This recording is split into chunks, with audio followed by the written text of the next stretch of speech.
குரானை பார்க்கவாது செய்யணும்னு சொன்னாங்க. 3 விஷயத்தை பார்த்தா நன்மைன்னு சொல்லி கொடுத்துருக்கோம். என்னென்ன பார்த்தா? யார் குரானை பார்க்கிறார்களோ அந்த பார்வைக்கு நன்மை. தன் பெத்த தாய் தந்தைகளை அன்பு கொண்டு கருணையோடு யார் பார்க்கிறார்களோ அவர்களுக்கு நன்மை. புனித காபாவை யார் பார்க்கிறார்களோ அவர்களுக்கு நன்மை. இதை 3 பார்த்தாலே நன்மைன்னு சொன்னாங்க நபி ஸல்லல்லாஹு அலைஹி வஸல்லம்.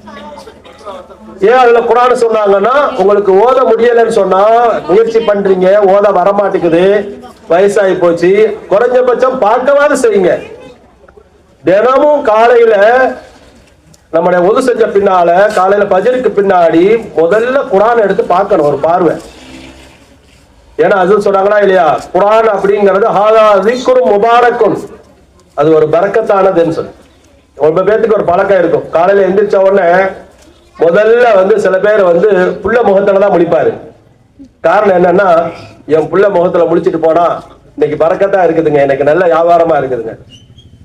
சில பேர் எந்திரிச்சு வீட்டுல எல்லாம் போட்டு வச்சுறாங்க, நம்ம முஸ்லீம்ல போட்டுக்காக தெரியல, கழுதையை போட்டா போட்டு என்னை பார் யோகம் வரும் போட்டு வச்சிருப்பான், அதை போய் இப்படி பார்த்துட்டு போறது. அதை சில பேர்த்துக்கு யாரு மேலேயும் நம்பிக்கை இருக்காது, அதனால அவரு தானே தன்னுடைய முகத்தை கண்ணாடியில போய் பார்த்துக்கிறாரு. இப்படி கண்ணை முடிச்சு இப்படியே கண்ணை பூடிக்கிட்டே போய் அப்படி கண்ணாடி முன்னாடி கண்ணை திறந்து பார்க்கறது.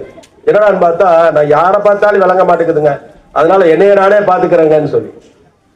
சில பேர் மனைவி முகத்தை முடிச்சிட்டு போவார், சில பேர் தாய் முகத்தை பார்த்துட்டு போவாங்க. என்னன்னு கேட்டா ஒவ்வொருத்தருக்கும் அவங்களுக்கு ஒரு நம்பிக்கை. ஆனா நீங்க எதை பார்த்தாலும் நன்மை கிடைக்குதோ கிடைக்கலையோ, குரானை பார்த்துட்டு நீங்க வியாபாரத்துக்கு போனா நிச்சயமா பரக்கத்து கிடைக்கும்.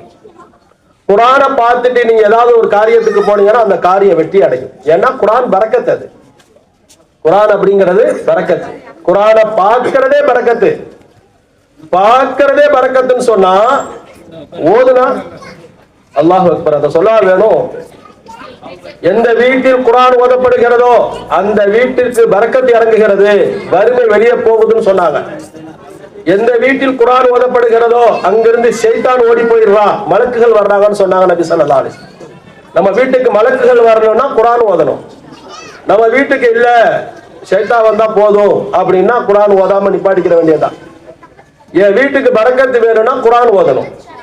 அல்லாஹ்வுடைய தூதர் ஸல்லல்லாஹு அலைஹி வஸல்லம் சொல்றாங்க, யார் தன்னுடைய வாழ்க்கையில குரானை பார்க்கல, குரானை தொடல, குரானை ஓத முயற்சி செய்யல, குரானுடைய ஒரு சில பாகங்கள் கூட மனப்பாடமா இல்லாமலேயே மௌத்தா போயிடுறாங்களோ, அல்லாஹ் நம்மளை பாதுகாக்கணும். இந்த குரான் மறுமையில அல்லாஹ் இடத்துல நம்மளை பத்தி வழக்கு போடுன்னு சொன்னாங்க நபி ஸல்லல்லாஹு அலைஹி வஸல்லம். என்ன போடுமா வழக்கு? ஒரு சின்ன அந்த துனியாவுல ஒரு சின்ன இட தகராறு, ஏதாவது